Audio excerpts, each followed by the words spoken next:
Olá, pessoal, Deus abençoe. Vamos ler hoje, tá? 2 Coríntios, capítulo 3. Na verdade, eu quero frisar aqui, eu quero fazer vocês entenderem o que seria essa carta viva de Cristo que Paulo fala aqui em 2 Coríntios 3, do 3 em diante, tá? Mas vamos ler um pouquinho mais acima e vamos falar, e depois o que o Espírito Santo de Deus for colocando aqui, eu vou falando, tá? Tá bom, então vamos ler 2 Coríntios 3, né? Vamos ler do comecinho aqui, que geralmente o que eu quero enfatizar aqui é do 3 em diante, tá?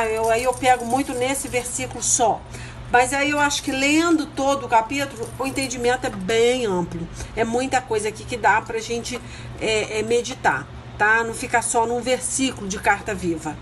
Tá, vamos lá. Fala assim, no capítulo 3 de 2 Coríntios, ele começa assim: quando dizemos isso, será que estamos começando a nos elogiar a nós mesmos? Por acaso, como acontece com alguns, nós precisamos entregar carta de recomendação para vocês ou pedi-la a vocês? Essa carta de recomendação, isso aí é um costume até dos evangélicos, né? Quando a pessoa sai de uma igreja, vai para outra igreja, geralmente, isso já até aconteceu comigo, que o pastor chega e fala assim, você pede a bênção do pastor, você fala que Deus está te retirando daquele ministério, né? Tem uma obra em outro ministério, aí acontece do pastor chegar e falar assim, você precisa de uma carta de recomendação? Aí eu achei até engraçado, porque eu era nova convertida. Eu pensei assim, pra quê? Então eu achei estranho, né? Ele me perguntar isso. Não tinha muito entendimento, mas hoje, com o entendimento que eu tenho, eu acho desnecessário. Essa é a verdade.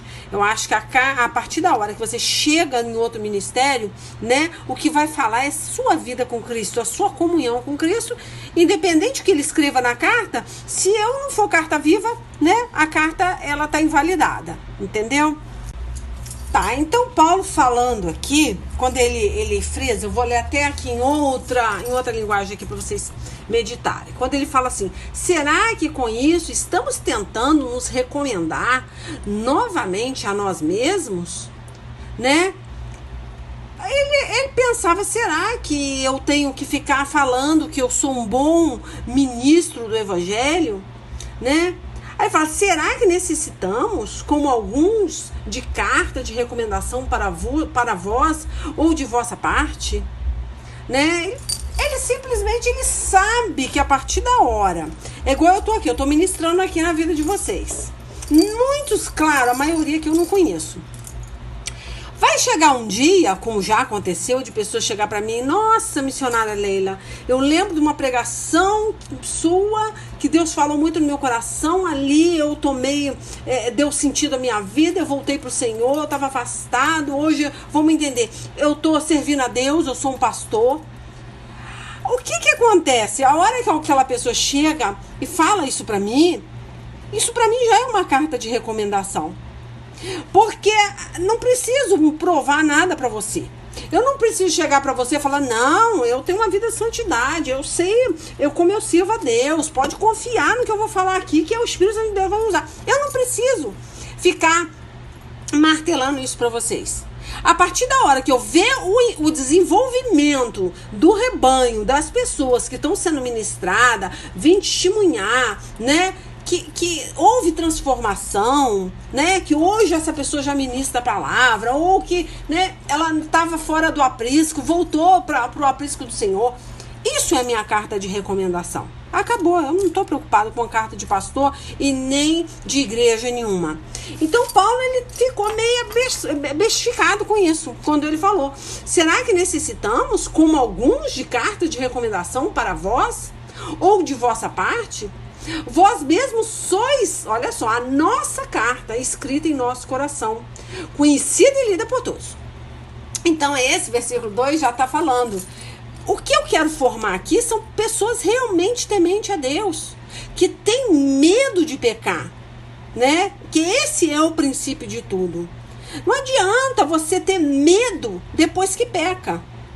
Você tem que ter temor a Deus. A partir da hora que você teme a Deus, você não quer pecar. Você não quer entristecer o Espírito Santo. Agora, A pessoa tem medo. Medo por quê? Porque já pecou e tem medo da consequência daquele pecado. Isso não é uma carta viva de Cristo. Ela peca, ela confessa aquele pecado, mas ela pensa assim, tudo bem, já confessei e tal, mas no fundo ela tá com medo da consequência, porque há consequência, tá? Tanto do pecado consciente quanto o pecado inconsciente. Você vai responder pelo pecado. Não tem esse negócio. Então, nós temos que vigiar todo o tempo. Então, eu aconselho sempre a ter medo de pecar. E você tendo medo de pecar é porque você teme a Deus, tá? Então, esse é o princípio da sabedoria. Temer o Senhor. Esse é o princípio da sabedoria. A partir da hora que você teme a Deus, pode se considerar uma pessoa sábia. Mas se você tem medo do diabo, é porque você não teme a Deus, né? Que aí vive na corda bamba, né? Então, voltando para o capítulo aqui. Aí entra agora no 3, né?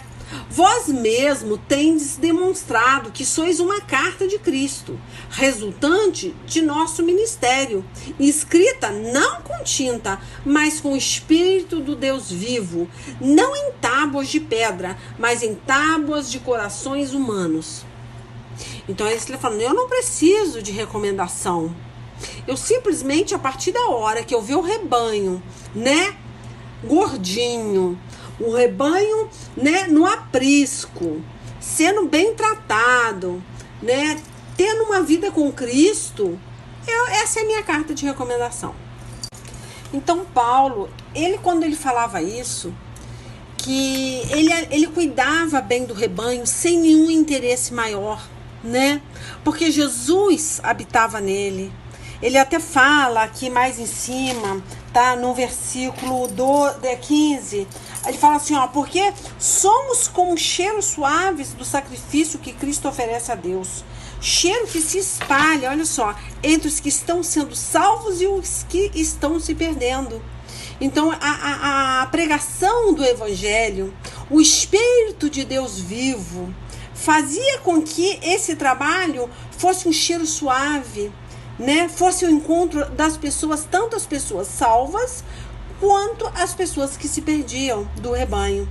Ele fala assim, mas para os que estão se perdendo, é um mau cheiro que mata. Mas para os que estão sendo salvos, é um perfume muito agradável que dá vida. Por quê? Porque as pessoas que estão se perdendo, que elas não querem ouvir, mais que ele exalava esse cheiro suave do Evangelho, mais que ele pregasse e tentasse juntar o rebanho, ele não conseguiria, porque aquelas pessoas, aquilo era um mau cheiro. Sabe aquele perfume quando você põe e aquilo incomoda? E você sabe que é um perfume caro e bom, e a pessoa se sente muito incomodada com o seu cheiro, ou até com a sua voz, é porque aquilo incomoda. Porque você é de Cristo, o Espírito de Deus está te usando, né? E aquela pessoa que está se perdendo, que não vai ouvir, que não quer ouvir, tudo em você incomoda. Você vê, aí ele fala aqui no versículo 17. Vamos pular para o 17. Ele fala assim, nós não somos como muitas pessoas que entregam a mensagem de Deus como se estivesse fazendo um negócio qualquer. Pelo contrário, foi Deus quem nos enviou e por isso anunciamos a sua mensagem com sinceridade na presença dele, como mensageiros de Cristo. Então, quando ele fala, né, aqui vou voltar para o 3 de novo, tá? O capítulo o capítulo de 2 Coríntios 3, versículo 3, que eu estou enfatizando isso aqui, né? Aí fala assim, sim, é claro que vocês são uma carta escrita pelo próprio Cristo e entregue por nós, tá? Ele sabia que aquele trabalho, ele só era um instrumento de Cristo, mas é que Deus é que estava transformando aquelas almas, aquelas mentes, né? Fala assim, ela não foi escrita com tinta, mas com o Espírito do Deus vivo. Ela não está gravada em placas de pedra, mas em corações humanos. Então ele tinha certeza do trabalho, do bom trabalho que ele fazia e, obviamente, de quem o usava para fazer aquele trabalho. Isso é o principal. Por exemplo, eu estou fazendo um trabalho aqui. Eu estou pregando para vocês. Mas aí eu fico pensando, aí o diabo joga uma seta assim, ai, será que eles vão entender? Mas você não tá boa, você tá faltando alguma coisa em você, sabe? Só que eu sei quem é que tá me usando. Então, obviamente vocês vão entender e não tem nada que esteja faltando aqui a não ser o Espírito Santo. Porque muitas vezes pode faltar um pouco mais de cultura, né? Um pouco mais de estudo, né? Um pouco mais de teologia, algumas coisinhas que não é necessária. Pode ser que em algumas situações eu sou obrigada a colocar. Mas o principal aqui é eu ter certeza que é o Espírito de Deus que está me usando. Eu posso ter todo esse conhecimento teológico, todo esse conhecimento, essa forma, né, muitas vezes difícil de falar, bonita de falar, e eu tá vazia. Se eu estiver vazia, aí sim eu vou ficar confusa. Vou falar, ai, será que as pessoas estão conseguindo entender? Porque, engraçado, eu faço muitas vezes muita confusão aqui na pregação. Até eu vejo isso. Eu saio de um lugar, vou para outro, eu fico meio perdida aqui. Mas eu falo, gente, mas eu não tô perdida, porque eu sei que é o Espírito Santo de Deus que está me usando. Então eu tenho que voltar pro meu eu e falar, não, Leila, é o Espírito de Deus que está te usando. Você não está confusa e não está confundindo ninguém. Entende?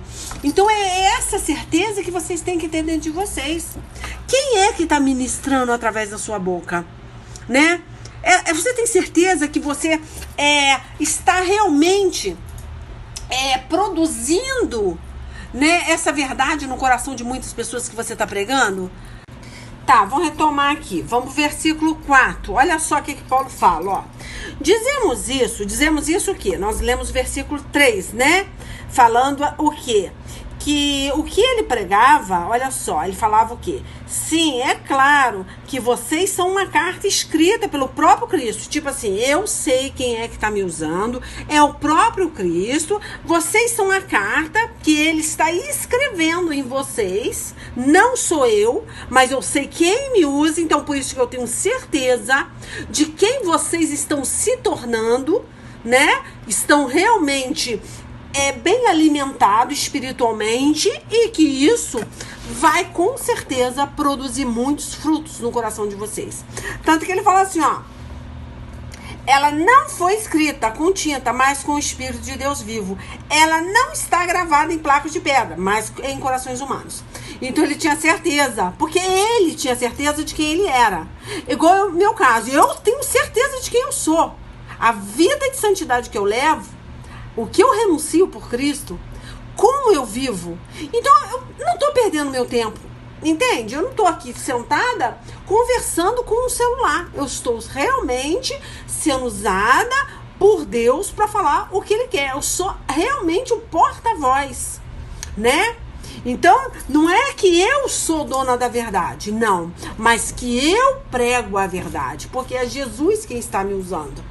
Então a situação é totalmente transformada a partir da hora que você tem certeza que a gente usa. Então você tem um espírito de intrepidez para levar aquela mensagem. Então vamos lá, vamos para o versículo 4 que eu comecei a iniciar e não terminei. Fala assim, ó. Dizemos isso por causa da confiança que temos em Deus, por meio de Cristo. Então ele tinha muita fé, ele tinha certeza que era o Deus vivo que o usava, né? E ele falava, olha, é Deus quem me usa. Aí fala, em nós não há nada que nos permita afirmar que somos capazes de fazer esse trabalho, pois a nossa capacidade vem de Deus. Então ele tinha essa humildade, como eu estou tendo aqui, que eu não sei nada, não tenho como afirmar nada a não ser dentro do Evangelho. Passou do Evangelho, se eu afirmar, eu vou ficar em dúvida. Então, eu dentro da Bíblia, eu me garanto, porque eu sei quem está me usando. Mas se eu saio da Bíblia e começo a ir para um outro lado da ciência, da teologia, aí eu vou ficar meio perdida. Porque não foi isso que Deus mandou eu entregar. Então, ele continua aqui, ó. É Ele quem nos torna capazes de servir a nova aliança, que tem como base não a lei escrita, mas o Espírito de Deus. Então foi o que eu falei. Não adianta eu ter muitos outros conhecimentos que não vão dar fruto, que não vai ficar ecoando na sua mente. Então é muito importante a gente ter certeza que é Deus que está nos usando. Então não pensa que era fácil para Paulo. Ele estava pregando um novo evangelho, né? Muitas coisas do Velho Testamento estavam sendo, de certa forma, abolidos, acrescentados, né? Vamos entender assim, acrescentando novas verdades. Então não pensa que era fácil para Paulo. Então quando ele falava aqui, ó, é ele quem nos torna capazes de servir a nova aliança. Olha só, um novo testamento, uma nova verdade. Aí fala que tem como base não a lei. Não era igual, né, na época de Moisés, né? Que é dente por dente, olho por olho, e a lei era assim mesmo. Ela matava. Ou você obedece ou você obedece. Não tinha misericórdia, não tinha graça. Acabou. Hoje não. Onde abundou o pecado, superabundou a graça. Glória a Deus, né? Antigamente não era assim. Aí ele fala aqui, ó, mas o Espírito de Deus. Então, a partir da hora que você está lidando com o próprio Deus, né? Ele está direcionando o que você vai falar, o que você vai pregar. Você fica tranquilo, você confia. Se você estuda muito, você se perde. Porque você fica muito em cima de um rascunho, de coisas escritas, de palavras. E aí, como eu falo, a letra mata. Tanto que no final desse versículo fala que a letra mata. A mensagem, ela tem que fluir, tem que deixar o Espírito Santo de Deus te usar. Isso é ser carta viva de Cristo, né? Só que eu estou colocando a carta viva nesse caso aqui como o próprio pregador, que muitas vezes tem uma igreja, um rebanho enorme, muitas pessoas sedentas da palavra, mas fica tomado pelo estudo, tomado por conhecimentos vãs que não vai dar fruto. Não acredita no seu potencial, não acredita que é o Espírito Santo de Deus que vai capacitar e que vai abrir a tua boca lá naquele púlpito, né? E ouve um pregador e ouve outro pregador e se enche de informações e escreve a pregação de fulano de tal, escreve a pregação de ciclano e vai emendando tudo e quando vê não consegue chegar a denominador nenhum. Porque não creu, não acreditou que o Espírito Santo de Deus podia te capacitar para falar o que ele quisesse, tá? Então, é nesse ponto que eu quero chegar. Essa é a verdadeira carta de Cristo, tá? Então, se você é uma carta viva, obviamente quem está te ouvindo também vai ser, porque ele vai ser transformado pelo poder do Espírito Santo, que é Cristo que vai transformar aquela pessoa que está ouvindo aquela mensagem. Não é você não tem esse potencial. Então, ele voltando aqui, vamos lá. Aí ele fala aqui, a lei escrita mata, mas o Espírito de Deus dá vida. Foi o que eu falei antes aqui. Tô finalizando o versículo 6, tá? O versículo 6, que eu falo muito em cima dos versículos que quebram o raciocínio.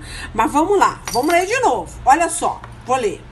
E é ele quem nos torna capaz de servir a nova aliança, tá? Que seria agora o novo aliança, novo testamento, né? O novo. Agora quem te usa é o Espírito, o próprio Espírito de Deus. Aí ele fala aqui, ó, que tem como base não a lei escrita, acabou. Você não vai escrever mais na pedra, igual lá Deus, né? Jesus foi lá, escreveu nas pedras lá, né? Com fogo. Não, agora vai ser escrita no coração, na mente da pessoa. Mas para ver essa escrita, precisa que você realmente seja um homem ou uma mulher de Deus. Você precisa, né, exalar esse cheiro suave de Cristo. Você precisa ter essa essência. Senão você não vai conseguir chegar no coração de ninguém. Aí a sua palavra vai matar. Porque vai encher muito de conhecimentos humanos. Muitos conhecimentos e pouco entendimento que vem do Espírito Santo. Então, por isso que ele fala aqui, mas o Espírito de Deus, que no caso, né, que é quem vai te usar. Aí fala, a lei escrita mata, mas o Espírito de Deus dá vida. Tem que ter Espírito de Deus. Tem que exalar o cheiro suave. Se não tiver esse Espírito, não adianta continuar. Não adianta. Então ele fala aqui, ó, quando a lei que traz a morte foi gravada em placas de pedra, a glória de Deus apareceu e o rosto de Moisés ficou brilhando. O brilho do seu rosto já estava desaparecendo quando ele entregou as placas ao povo de Israel. Mas mesmo assim esse brilho era tão forte que os israelitas não podiam fixar os olhos em Moisés. Se o domínio da lei veio com tanta glória, olha só, hein? Quanto maior ainda é a glória que acompanha o domínio do Espírito de Deus. Olha só, você vai resplandecer o próprio Deus, a sua voz, né? Vai ecoar, vai começar a ficar ecoando na mente de cada pessoa, de cada ouvinte. Vale ou não vale a pena realmente ter a certeza que é o Espírito de Deus que está te usando? Eu vou ler Tito, vou ler Tito 2,7, porque eu coloco os meus versículos tudo num caderninho. Eu vou lá, tenho o trabalho de tirar dentro da Bíblia e colocar num caderninho com caneta, à mão, né? Tô quase escrevendo uma Bíblia inteira de tanto versículo que tem nesses cadernos aqui. Porque aí não tem o trabalho de abrir e ficar procurando, aí eu perco muito tempo. Você vê, Tito 2,7 fala assim, ó: em tudo te dê por exemplo de boas obras. Só isso aí. O que você entende? Em tudo que você fizer, você tem que dar exemplo de boas obras. Quais são as obras? O que é que você está plantando? O que é que você está semeando? Né? Eu até costumo dizer o seguinte: eu semeio, você água e Deus dá o crescimento. Não é o que Paulo falava? Só que, para eu semear, eu preciso saber o que eu estou plantando na minha vida. Porque eu não posso semear coisas boas se eu estiver plantando coisas ruins. O meu fruto vai ser podre.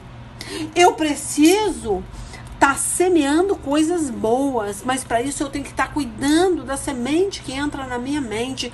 Como é que Deus está operando na minha vida? Para que Deus me use na vida de terceiros. Então, por isso que ele fala exemplo de boas obras.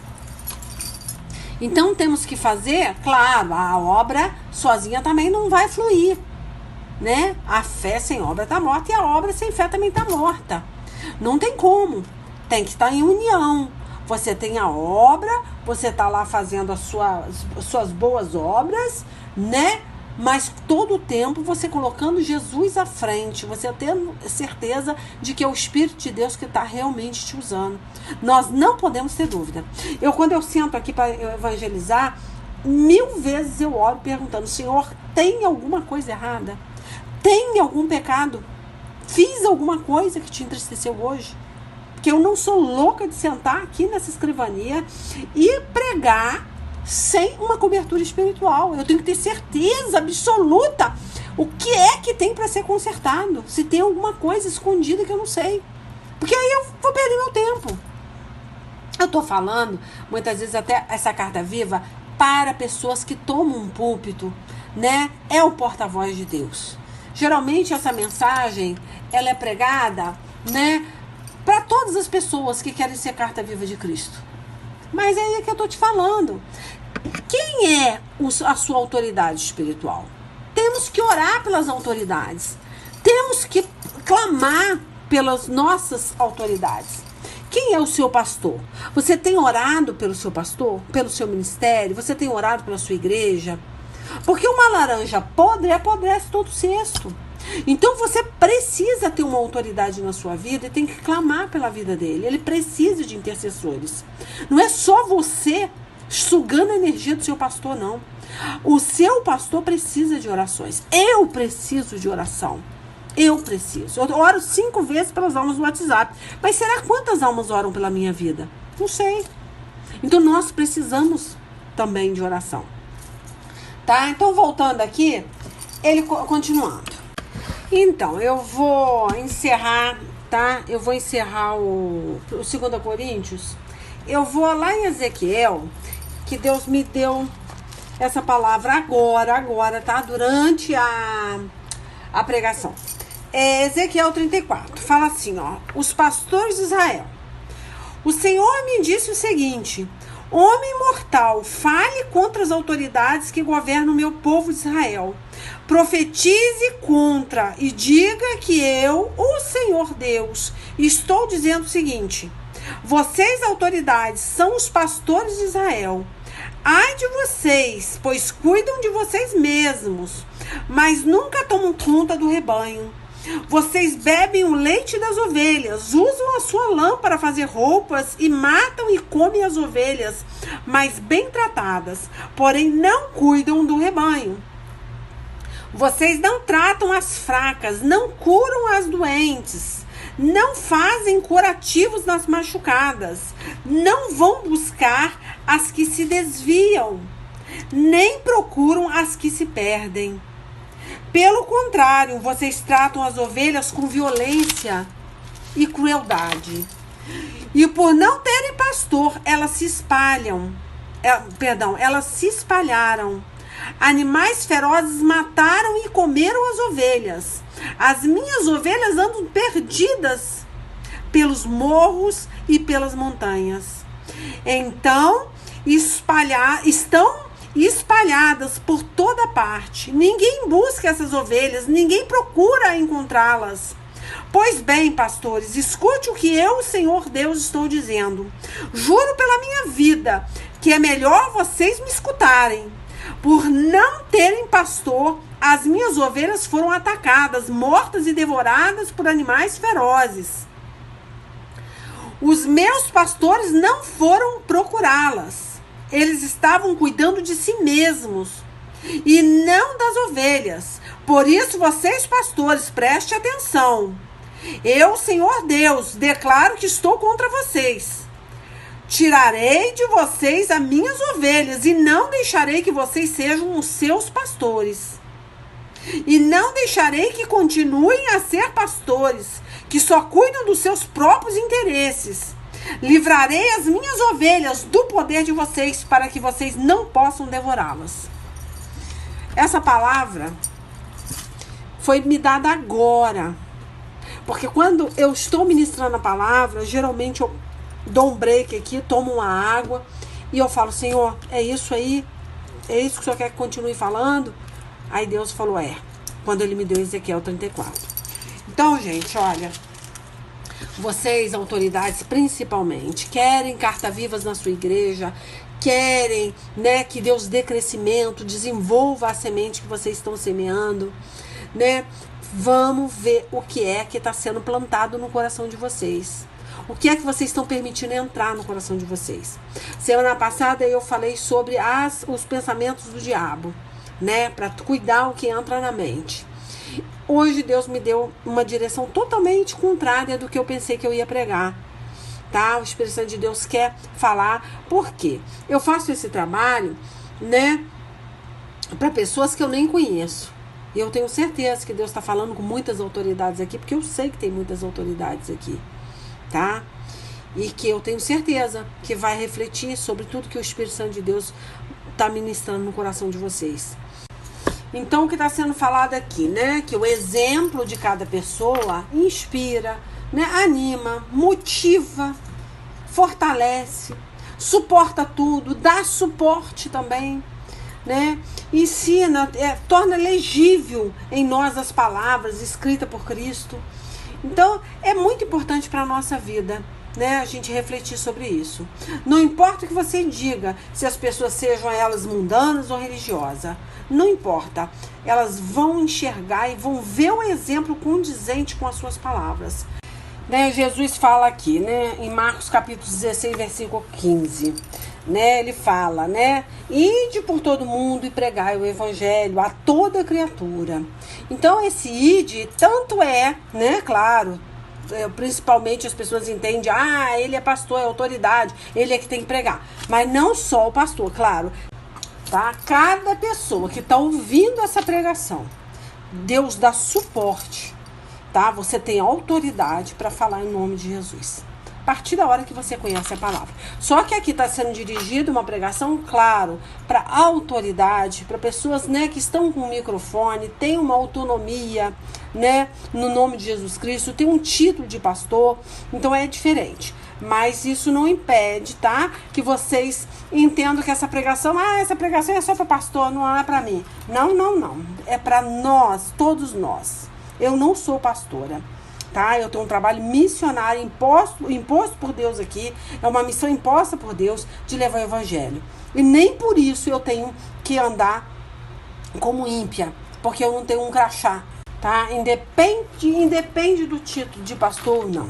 A partir da hora que você conhece o evangelho, você tem uma responsabilidade de se santificar e levar, né, as outras pessoas a conhecerem esse evangelho e ser salvo em Cristo Jesus. Deus não está te entregando novidades, coisas, Ele não está permitindo chegar, né, essa pregação no seu privado, que eu entrego no privado para muitas almas, muitas. Com certeza eu devo ter 1.500 pessoas aqui que eu entrego, né? Então são muitas pessoas, né? Agora, é claro que eu estou falando, a responsabilidade que eu tenho aqui é de entregar e de pregar, né? Eu não posso aguar a semente. E essa obra não é minha, né? Deus fala pra gente fazer a parte que é orar, que é evangelizar, e Deus vai dar o crescimento dessa semente. Mas a partir da hora que vocês realmente também façam por onde aguar essa semente, ouvir essa pregação toda semana. Tá, vamos voltar lá? Eu vou ler aqui no meu caderninho, Romanos 8, 29, que o Jesus deixa bem claro para nós. Ele fala aqui, ó, está escrito, porque aquele que já tinham sido escolhidos por Deus, Ele também separou, a fim de se tornarem parecidos com o seu Filho. Então nós temos que ter uma semelhança bem clara, as pessoas têm que olhar e ler Cristo em você. Por isso que Paulo falava, né, viver é Cristo. Temos que viver e ser igual a Cristo. E morrer é lucro. O dia que vier, Jesus nos recolher, nós estamos prontos, que é lucro, né? Por isso que está em Apocalipse, acho que 2:10. Ser fiel até a morte, dar-te a coroa da vida. Então, a gente tem que estar com essa fidelidade em dia. Ser fiel até a morte, tá? Então, tem que ter esse pensamento de estar sempre melhorando, priorizando as coisas do reino, melhorando, né? Não deixar as ovelhas sedentas, com fome, dar atenção. Eu vejo ovelhas aqui realmente dilaceradas pelo diabo, ovelhas que já não estão nessa pandemia na casa do Senhor, né? Que falam, olha, eu me afastei, a pandemia, eu acabei não voltando mais para a igreja. Poxa, eu vejo que o pastor tinha que estar muito preocupado com essas ovelhas que estão fora do aprisco. Tinha que estar lá na porta, sabe? Ou telefonando, perguntando se está tudo bem, convidando para voltar para a casa do Senhor. Porque essas pessoas, elas não têm força. Esse trabalho, eu que não sou pastora, é que estou fazendo. Eu que estou fazendo. Eu estou falando para as pessoas que falam, missionário, eu me afastei por causa da pandemia, acabei não voltando mais, eu estou muito fraca, eu estou com a alma muito triste. E eu tô fazendo um trabalho que, na verdade, não vou falar que não é meu, porque o Espírito Santo de Deus está me usando aqui. É óbvio que se ele está me usando, essa obrigação também é minha. Mas eu estou falando principalmente para as pessoas que as ovelhas olham e veem como, né, o pastor delas, né, elas confiam em vocês, né, elas depositam a fé também em vocês. E aí muitas vezes chegam dentro da igreja e não se sente acolhida. Ou então nem estão indo para a igreja e não vê esse pastor que elas tinham tanto carinho, né? Tinha tanta estima, né? Dar um telefonema, perguntar se está tudo bem, por que se afastou, por que você sumiu. Isso é importante, esse carinho. Tem pessoas que necessitam disso, tá? Então, mais um recadinho aí para os pastores, ficar atento aí, porque o Espírito Santo de Deus está muito triste, porque infelizmente, né, as ovelhas estão totalmente sozinha, abandonada, tá? E aí muitas vezes eu não sou pastora, né, não tenho um púlpito, né, não tenho uma igreja, não tenho um gabinete, estou fazendo o que eu posso aqui.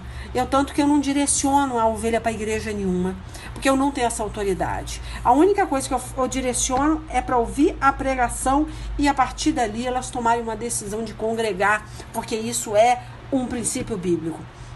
Mas eu não faço propaganda de igreja, mas é cada pastor com a sua responsabilidade, né? Enfim, gente, olha, eu falei bastante coisa aqui, mas tem muitos versículos que eu não li. Eu vou aproveitar e ler alguns versículos soltos aqui, como sempre. Tá, então a gente fala aqui em Tito, né, 2:26. Porque assim como o corpo sem o espírito está morto, assim também a fé sem obra é morta, né? Então a gente sabe que Se você tem uma obra, tem amor pelas suas ovelhas, tem amor pelo seu ministério, prioriza as coisas de Deus, obviamente, você vai ter obra de fé, que é isso que eu acabei de falar aqui, que é buscar as ovelhas que estão fora do aprisco, né? Então, quando a gente fala do evangelho, mas não expressa, né, não é expressado em ações, o que Deus fala na palavra? Que somos falsos profetas, né? Jesus sempre, aonde ele foi, ele pregava aos fariseus, aonde ele falava aos fariseus, né? Que eles ensinavam, mas eles não praticavam. Todo o tempo ele falava sobre isso. Tá, até retomando aqui, eu dou uma paradinha aqui para beber uma água. E eu vi que eu falei aqui com vocês sobre Tito. Não é Tito não, tá? É Tiago 2,26. Porque assim como o corpo sem o espírito está morto, assim também a fé sem obras está morta. Tá? Foi o que eu falei. A partir da hora que Deus vê esse amor, né? Essa busca, esse interesse pelas almas, que é muito importante. Se não há essa obra, é a mesma coisa que se não tivesse o Espírito Santo de Deus, tá bom? Porque é isso que eu enfatizei ali, né? Que eu falei que Jesus sempre condenou o quê? Os fariseus, porque eles ensinavam, mas eles não viviam de acordo com o Evangelho. E Atos capítulo 1, versículo 8, fala assim: mas receberei poder ao descer sobre vós o Espírito Santo, e sereis minhas testemunhas, tanto em Jerusalém, como em toda a Judéia e Samaria, e até nos confins da terra. Então, esse versículo, olha só, hein?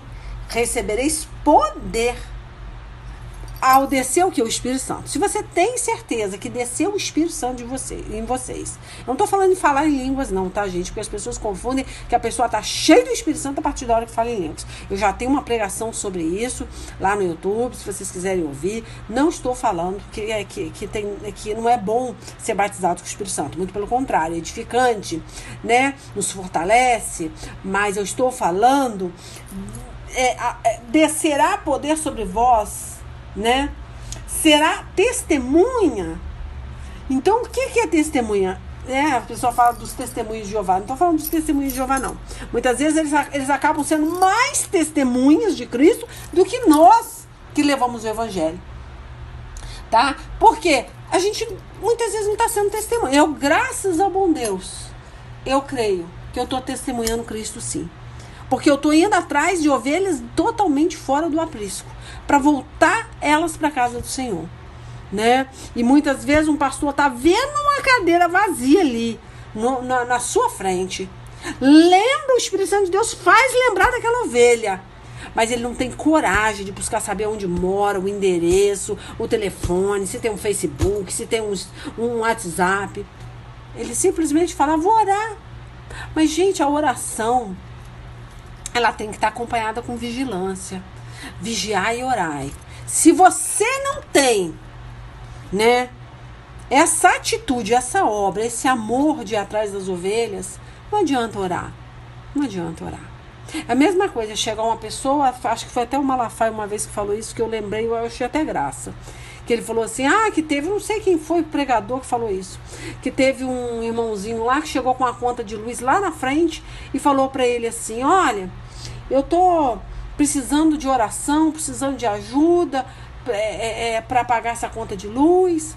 Aí o pastor reuniu todo mundo lá na igreja, nós vamos orar por você. Então quer dizer o quê? Ele não vigiou.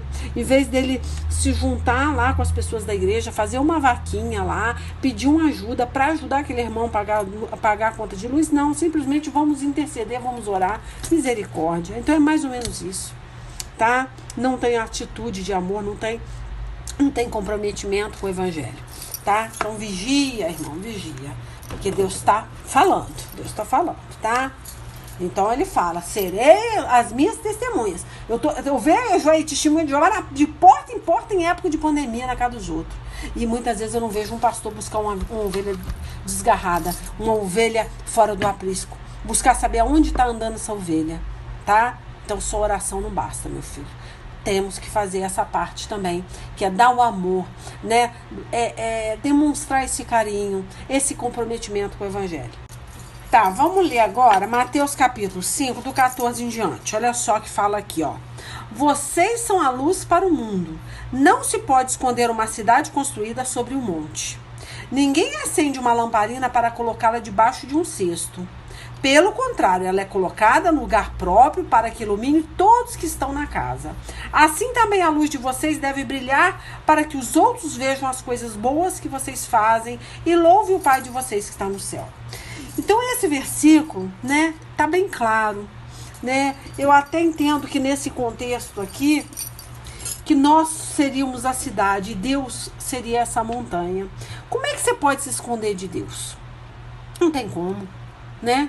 Uma cidade não tem como, ela está em cima de um monte, ela está sendo destacada ali. Então, como é que pode? Como é que pode você esconder Cristo em você? Né? Não tem como se esconder. Como é que um pastor, ele pode, no bairro, ou na vizinhança, ou no condomínio, ninguém saber que ele é um pastor?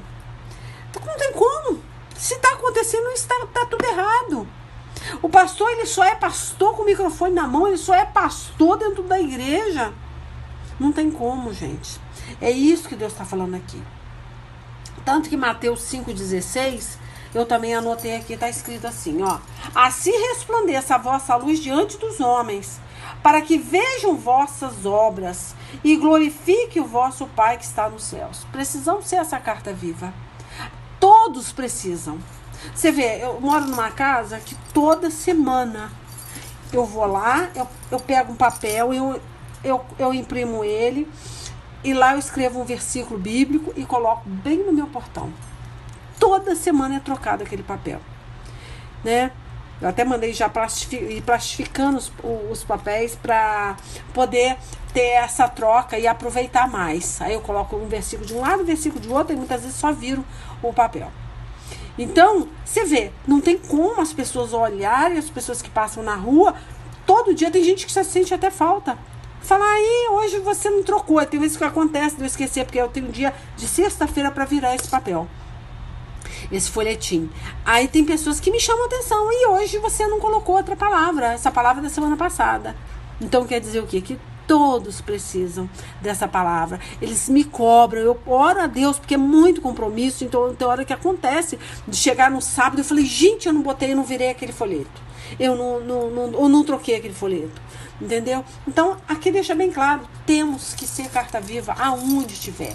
É na sua casa, é na sua igreja, é na fila do pão, é na fila do banco. Aonde você estiver, você tem que ser carta viva, tá? Principalmente nós que ministramos a palavra, tá? Vamos mais um versículo aqui. Lucas 4,18. O Espírito do Senhor está sobre mim, porquanto me ungiu para anunciar boas novas aos pobres, enviou-me para proclamar libertação aos cativos. Então, olha aí. O Espírito do Senhor está sobre nós. Então, a gente tem que fazer esse trabalho, tá? Se não faz, é porque o Espírito do Senhor não está. É simples assim. A questão disso tudo aí agora é priorizar as coisas do reino, tá? Isso aí é fato. A partir da hora que você escolhe, né? Ah, hoje eu vou à igreja ou vou pra praia, né? Ah, eu vou orar à noite ou vou ficar na internet? Ah, eu vou ler Bíblia ou fico na TV? Ah, eu jejuo ou vou sair para jantar? Você vai ter que ter uma responsabilidade. A partir da hora que você tem esse chamado para ministrar o evangelho, acabou para você, entendeu? Tá? Você vai ter que entender que a partir da hora que você fizer a escolha errada, não priorizar as coisas do reino, você vai ter grandes complicações, né? Complicações. Vai implicar em toda a sua vida ministerial, em todo o tempo que você for abrir a Bíblia e começar a deixar o Espírito de Deus te usar. Porque aí Deus vai lembrar você. Você vai ter insegurança a partir da hora que você vê que você não está priorizando, né? É aquele negócio. Nosso ministério começa em casa, né? Evangelizar, ver como é que está a família, se está bem assistida a família, né? Se está vendo orações dentro de casa, se está vendo brigas, né? Então, dentro de casa é primeiramente a nossa responsabilidade com os nossos e depois com a igreja, tá? Essa é a responsabilidade. Se dentro de casa não tá funcionando, não vai funcionar também na igreja. Enfim, gente, Deus abençoe vocês. Vou finalizar aqui, tá? Com um abraço. E até semana que vem, se Deus quiser. Beijo.